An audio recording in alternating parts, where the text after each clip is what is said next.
Baby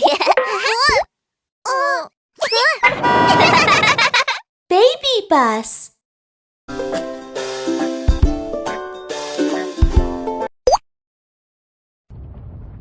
الزلزال، التدفقات الرقمية، الفيضان، الانهيار الأرضي.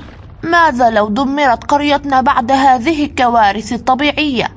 علينا أن نهرب إلى ملجأ للطوارئ باتباع تعليمات المعلم أو الوالدين.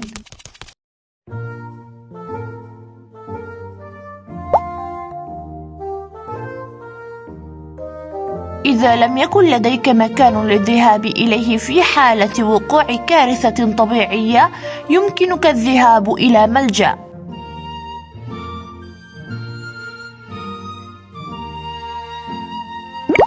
المستشفى ليس ملجأ للطوارئ. نعم، هذا الميدان به علامات لملجأ طوارئ. الاستاد به علامات لملجأ طوارئ. عظيم. لا، هذا المتنزه ليس به علامات لملجأ طوارئ.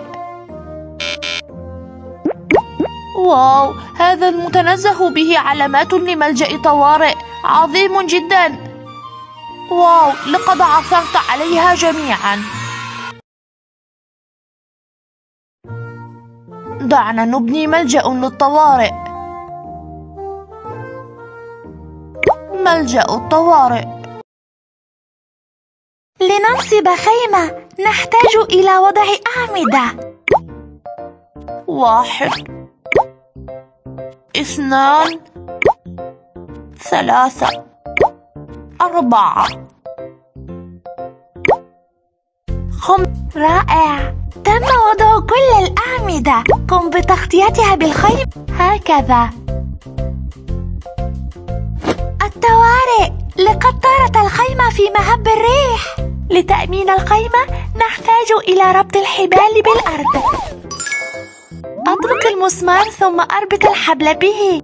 1 2 3 4. تم تثبيت جانب واحد، والآن لنثبت الجانب التالي.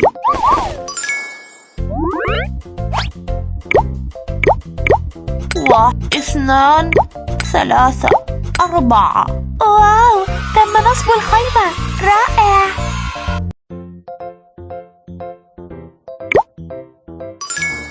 ما الذي قد يحدث إذا قمنا 1 2 3 4 5. واو، تم نصب الخيمة. رائع. هنا ملجأ الطوارئ، يمكنك المجيء والنوم هنا.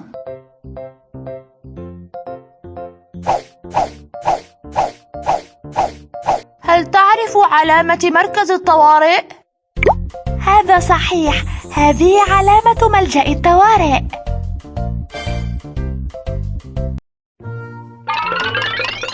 عظيم، تم بناء ملجأ للطوارئ.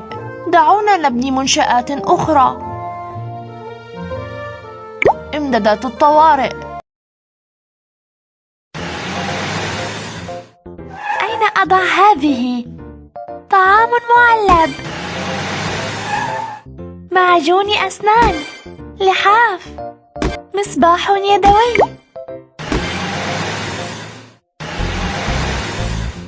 أين أضع هذه؟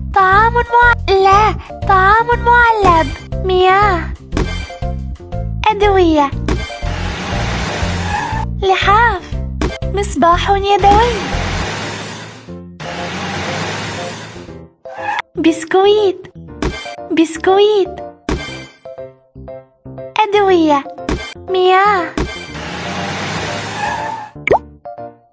معجون أسنان.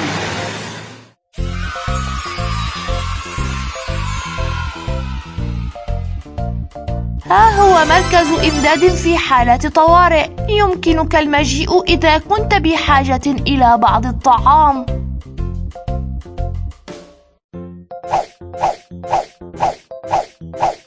ما علامة إمداد الطوارئ؟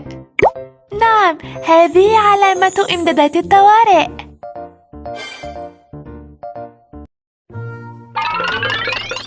واو، تم بناء مركزا للإمدادات في حالات الطوارئ. العلاج الطبي في حالة الطوارئ.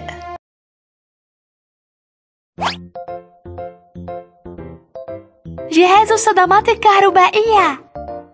جهاز الصدمات الكهربائية. قناع الأكسجين.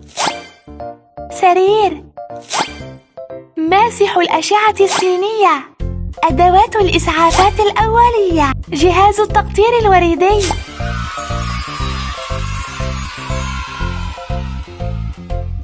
لنجمع مجموعة الإسعافات الأولية.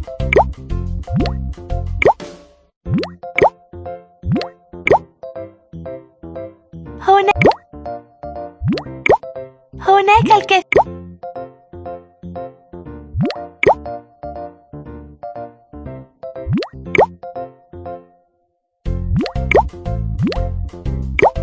واو، تم ترتيب كل شيء بشكل صحيح.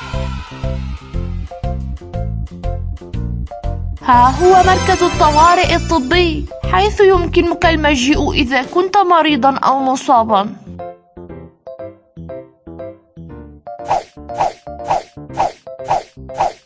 ما علامة العلاج الطبي في حالة طوارئ؟ نعم، هذه علامة العلاج الطبي في حالة الطوارئ.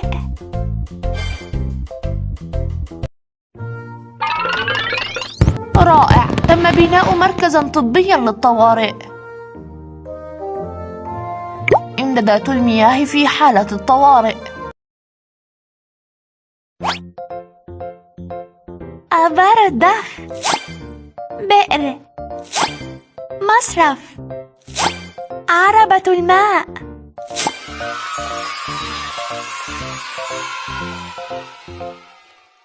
وصل الأنابيب. يتبقى 2 فقط، استمر.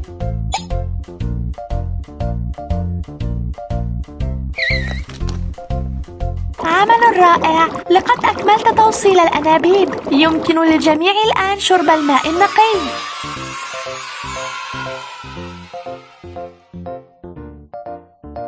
ها هو مركز إمداد مياه في حالة الطوارئ. تعال هنا إذا كنت بحاجة إلى المياه.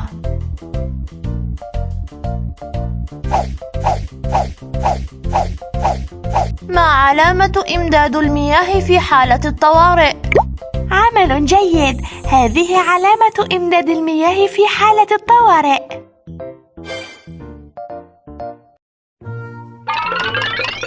عظيم، تم بناء مركزا للإمدادات المياه في حالة طوارئ.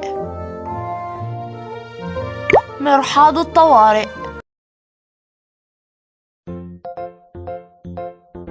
الصنبور مغلق، ينبغي لك فك البراغي.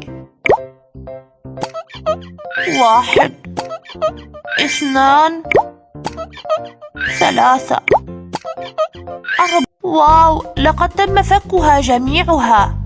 الآن يمكننا فتح الصنبور. يسار، يمين، بالضبط، واختر حالتك المفضلة. أزرق، أصفر، أحمر. واو، لقد اخترت واحدة جميلة. يمكنك استخدام مرحاض الطوارئ هذا.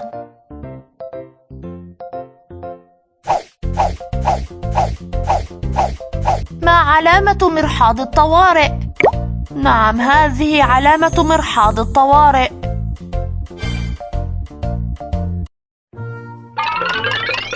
واو، لقد انتهينا من بناء مركز طوارئ.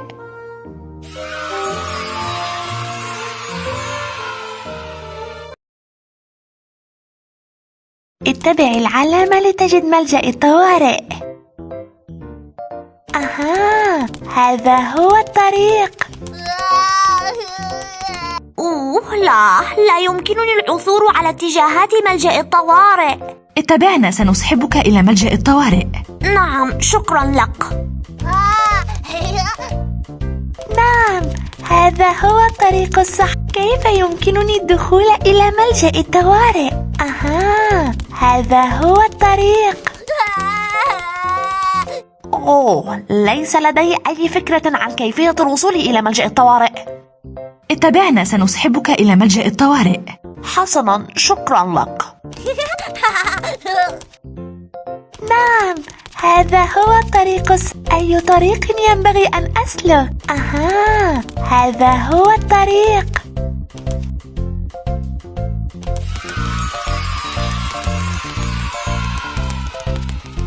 واو، شكرا لك. لقد تمكنت من الوصول إلى ملجأ الطوارئ. عليك التسجيل قبل أن تذهب إلى ملجأ الطوارئ. أين علي الذهاب من أجل التسجيل؟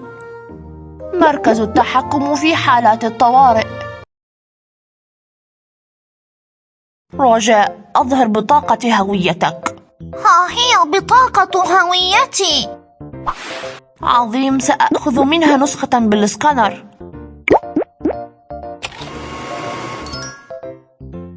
اسمي راوز. هل يمكنك أن تبحث عن اسمي؟ رقمي هو 22015. اكتمل التسجيل. ها هي بطاقة هويتك مرة أخرى. واو، شكرا جزيلا. ساعدني في العثور على الخيمة المناسبة. عليك التسجيل قبل أن تذهب إلى ملجأ طوارئ. حريق حريق، أسرعوا يا رجال الإطفاء.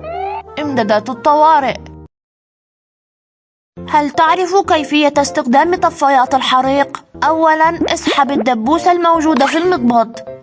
ثانياً، أمسك المقبض. ثالثاً، وجه الفهوة ناحية. عظيم، أخمد الحريق على الفور.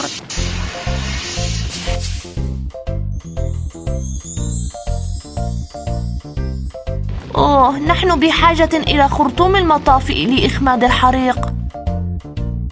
الخطوة الأولى، أفتح خرطوم المطافئ. الخطوة الثانية، وصل خرطوم المطافئ. اربط المفصل. الخطوة الثالثة، ضع الصمام وقم بتدويره.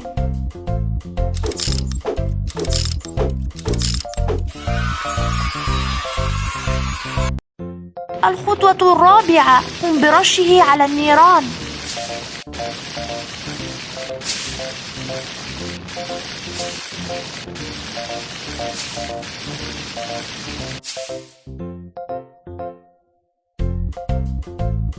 شباب، لا تلعبوا بالنار، فهذا أمر خطير. أنا جائعة جدا. من أين يمكنني الحصول على بعض الطعام؟ إمدادات الطوارئ. يجب عليك الانتظام في طابور عند استلام البضائع. هل يمكنك؟ شكرا. شكرا لك. أحتاج إلى هذه الأشياء. هل يمكن أن تساعدني في العثور عليها؟ معجون. نعم بالطبع. لحاف. شكرا. مصباح. نعم بالطبع. خبز. شكرا. واو، لقد عثرت على كل شيء. أحتاج إلى هذه الأشياء. هل يمكن أن تساعدني في العثور عليها؟ بسكويت. نعم بالطبع. مياه. شكرا. طعام معلب. نعم بالطبع. معجون أسنان. شكرا. واو، لقد عثرت على كل شيء. شكرا لك. أحتاج هذه الأشياء. هل يمكن أن تساعدني في العثور عليها؟ زجاجة مياه. زجاجة مياه. زجاجة مياه. لحاف. معجون أسنان. نعم بالطبع. زجاجة. شكرا لك. بسكويت. نعم بالطبع. خبز. شكرا لك. واو، لقد عثرت على كل شيء. شكرا لك. واو، بفضل مساعدتك يحصل الجميع على إمدادات الطوارئ. يمكنك الحصول على الطعام والسلع المنزلية في مركز إمدادات الطوارئ. أوه، هناك الكثير من القمامة هنا. علينا تنظيفها. العلاج الطبي في حالة الطوارئ. الق القمامة في سلة المهملات.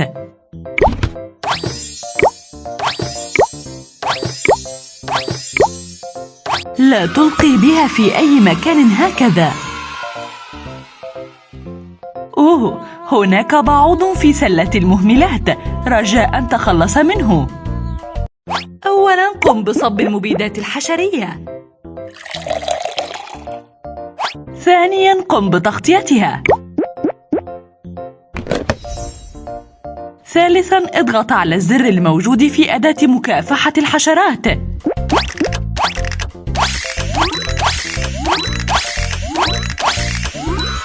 الآن دعونا نتخلص من كل البعوض.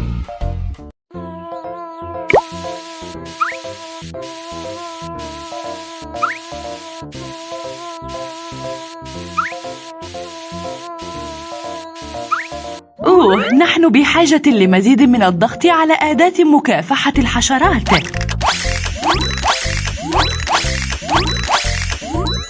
يرجى مواصلة التخلص من البعوض.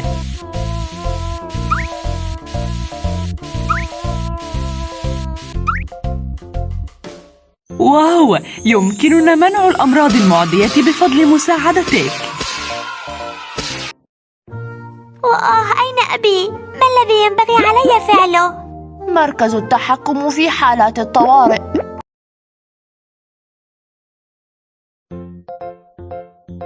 أين أبي؟ لا تقلق، هل يمكنك أن تصف كيف يبدو والدك؟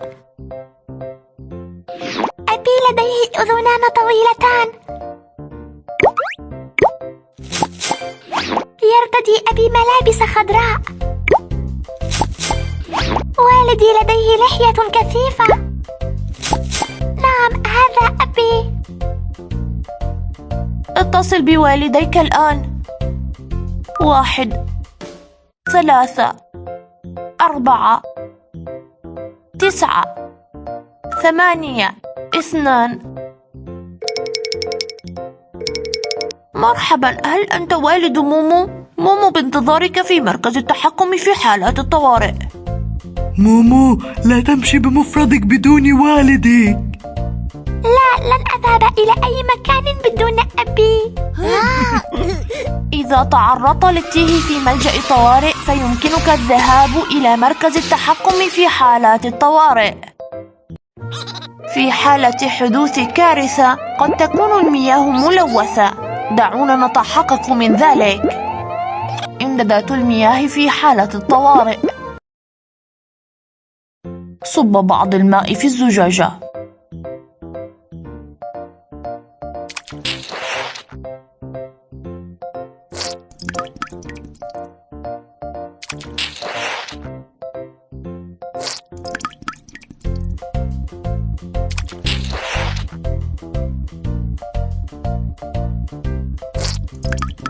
عظيم، دعونا نختبر الماء.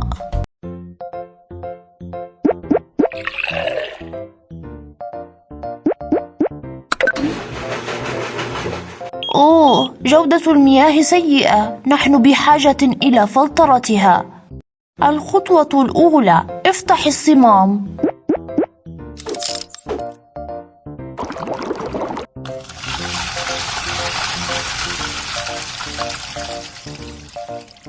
الخطوة الثانية، قم بفلترة الأوساخ الموجودة في الماء.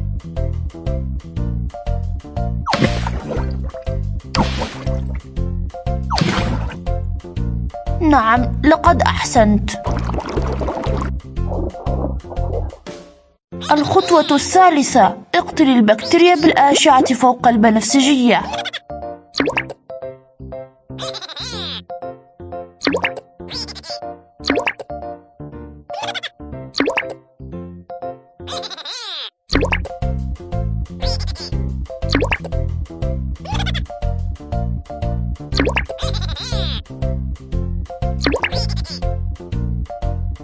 واو، تم الكل. يمكنك استخدام الماء مباشرة. عليك التسجيل قبل أن تذهب إلى ملجأ طوارئ. أين علي الذهاب من أجل التسجيل؟ مركز التحكم في حالات الطوارئ. رجاء، أظهر بطاقة هويتك. ها هي بطاقة هويتي. عظيم، سأخذ منها نسخة بالسكانر. اسمي دودو، هل يمكنك البحث عن اسمي؟ رقمي هو 22006. اكتمل التسجيل. ها هي بطاقة هويتك مرة أخرى. واو، شكرا لك. ساعدني في العثور على الخيمة المناسبة. عليك التسجيل قبل أن تذهب إلى ملجأ طوارئ.